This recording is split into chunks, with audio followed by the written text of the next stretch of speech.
Hey guys, good evening. I just wanted to quickly go through my fillable budget template that's going to be launching tomorrow morning. If you do choose to purchase it, I would recommend that you make a copy of this as soon as you download it so that you can change it each month if you wish. So you're going to go to the start date area here first, and you're just going to type in the month and it will auto-populate everything that you need.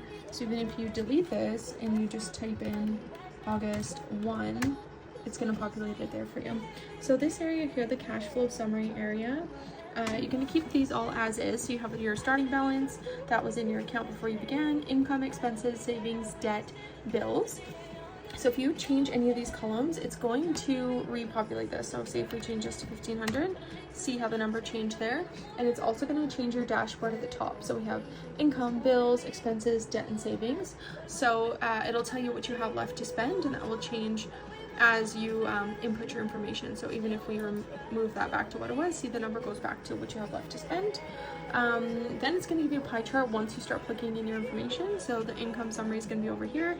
If you have what you expect your check to be, but sometimes you work some overtime or maybe a little bit less, the actual could vary. And then that's going to populate into the pie chart here. Then you're going to go through the bill summary. I just put a few common ones here, so you can change this and make it however you like to, to suit your life, of course, right? Some people have different services, some people have no car loans, some people have more, whatever the case may be. So this is where you're going to input your bills, and that'll populate here. Then you're going to go through your expenses. So you want to write down all of your expenses. So again, groceries, fast food, gas, baby, if that's not applicable, that's fine. Pet care, household, personal care, and vehicles. So this is kind of like fun money or things you buy off Amazon just for yourself. Personally, my budget is $50 a week for my fun money. And if you are under budget or over budget, it will come up with a negative, or you'll still have room left to spend. So as you can see here, the column, so say the personal care, actually it's not that, it's about $30 so far this month.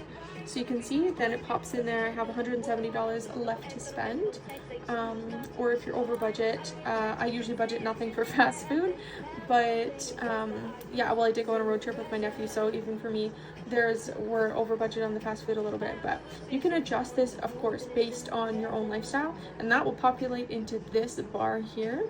Then we're going to go to debt summary. So if you have a mortgage, if you have a line of credit, student loans, MasterCard, Visa, whatever, you can plug that in here. It'll be the same principle in the column. And then the cash flow breakdown is going to show up here, just so you can understand where your money's going, right? So your income, expenses, savings, debt, and bills is all going to populate up here. You can change the colors if you wish as well.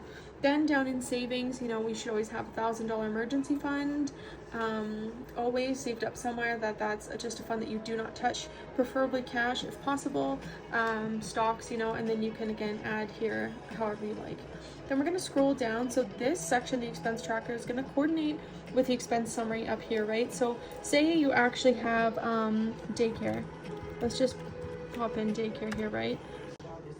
Sorry about that, my cats were here. So I just typed in the word daycare here. So we'll just pretend that, say you have a new expense you want to add, right?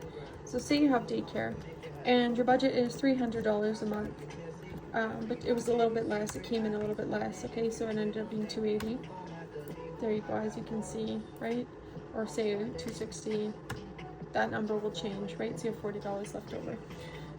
So then you can go down here, and this is where you're going to keep a track of all of your expenses.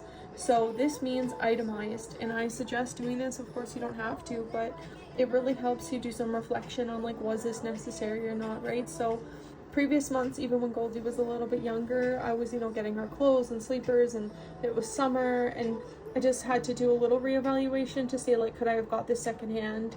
And if you're a parent, you want to give your child literally the world. But I started realizing that she was growing out of them in like 2 weeks, 3 weeks. And then this having like an itemized list really helped me to just check in and find some alternative options, or think, could I have shopped a little smarter for that? And am I staying on track, with my personal care, etc. So when you type in this area, there is a drop down menu. So you can pick,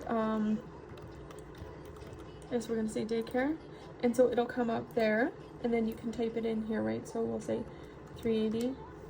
And, oh, sorry, I'm going to back it up a little bit. Let's do one more, just so you can see. So let's say we ended up getting some groceries.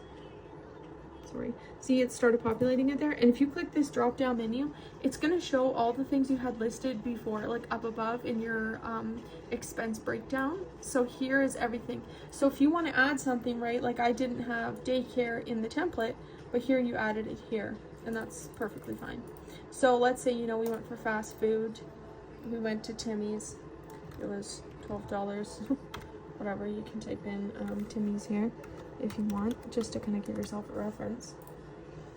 And that's all going to populate over here. And if you look here, it's going to show you, you know, according to this template, we spent 39% on groceries, we spent 20% on daycare, and then so on and so forth, 5% personal care. Again, this just helps you do a check-in to make sure, like, you know, the income is 41%. Are our living expenses too high for our income? Or if that is the case, which, you know, is very common, especially in this economy, is there ways that we can cut down in other areas, right? Like, can we remove maybe some fast food? Can we save on groceries? Can we be a little smarter on you know, eating out or personal care? So I hope that helps. Again, like I said, I totally understand if some glitches come up. Please just let me know if they do. Just DM me. We'll figure it out. I use this for myself, and it's been working great, so I hope you guys enjoy it too. Okay, I'll see you in the morning. Bye.